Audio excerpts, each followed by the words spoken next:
Hi everybody, Jeremy Miller with Pirate Consulting is back once again with another message for the Hire and Fire podcast, and today's message is this. Is it okay to work with multiple recruiters? Sit back, relax, and enjoy.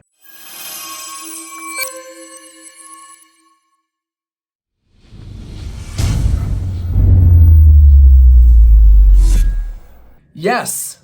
All right, end of the video. The simple answer is yes, absolutely it's okay to work with multiple recruiters. If you ever have a recruiter ask you to sign an exclusivity document, you should never, unless it's for a particular job with a particular job number or some type of way to differentiate that role from another role. So a lot of firms do this to make sure that you are not being presented to the same job at a particular client by two different firms. This used to be a little bit more prevalent in the industry than it is now, but there's still a lot of companies out there that utilize VMS systems, which stand for vendor management systems, and sometimes these are even required. So again, it's totally cool to sign an exclusivity document for a staffing company as long as it is for a particular job. You should never sign one of those suckers if it's for an entire client or just to work with them. I would just generically view that as a very shady business practice of a staffing company, and any that are worth their salt should not be asking you to sign exclusivity agreements in general. Now, the anecdotal question of whether or not it's okay to work with multiple staffing companies, the answer is still yes. Frankly, this is kind of how I experienced it in my tenure, at least.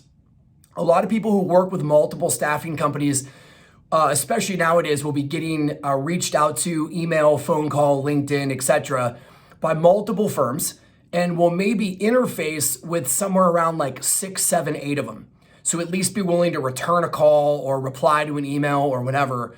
Then they tend to maybe schedule a call or schedule a meeting with a staffing organization, maybe 2 or 3 of them at the most.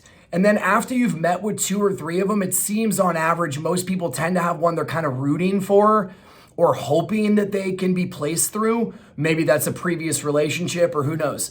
But absolutely, this is one of the downfalls of my industry.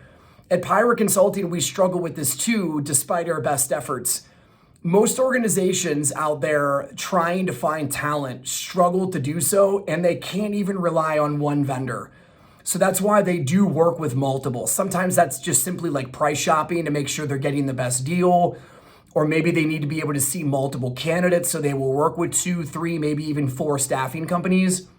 Some of them, the really big organizations, could have dozens, maybe even 100 plus staffing organizations on their approved vendors list.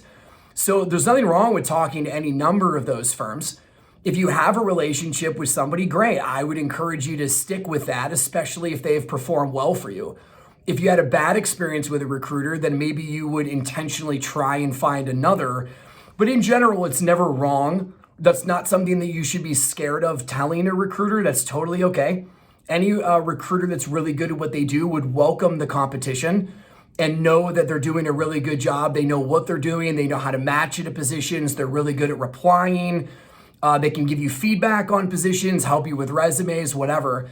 But in general, it's just not a bad idea to spread out a little bit to know how to connect with staffing companies, how to find a good one. Just because you found a good staffing company doesn't mean that you found a good individual recruiter. So you might have had a bad experience with a staffing company, but it might have just been that one person. Or you might have had a bad experience with a company and it actually was the company. So you'll never know that until you try them, of course. But you got to make this doable for yourself, right? If you're a job seeker out there and you're talking to multiple staffing companies, try and have something organized, whether it's a simple Word document or an Excel spreadsheet about what jobs you've either applied for on your own. Did you apply through a recruiter? That way you can avoid having your resume double submitted to a particular role, or just know in general what the heck you're doing and who you're doing it through. Because let's face it, if you're dealing with a couple of firms, it can get a little confusing. Hopefully over time, as you develop a really cool relationship with somebody, then you might pare that down to one or two or whatever number of companies. But it is definitely okay to work with multiple. And that's how you figure out who you like and who you don't.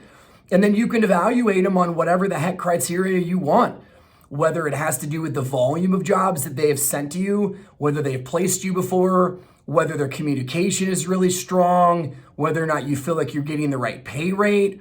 And just in general, it's good to get options from different companies. No matter how hard we try, we can't work with every single organization out there. It's not possible.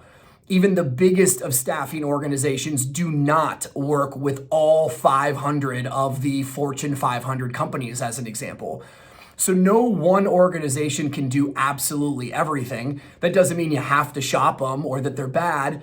But if you're only working with one firm, then you could argue that you're limiting your options to only who that firm's customers are.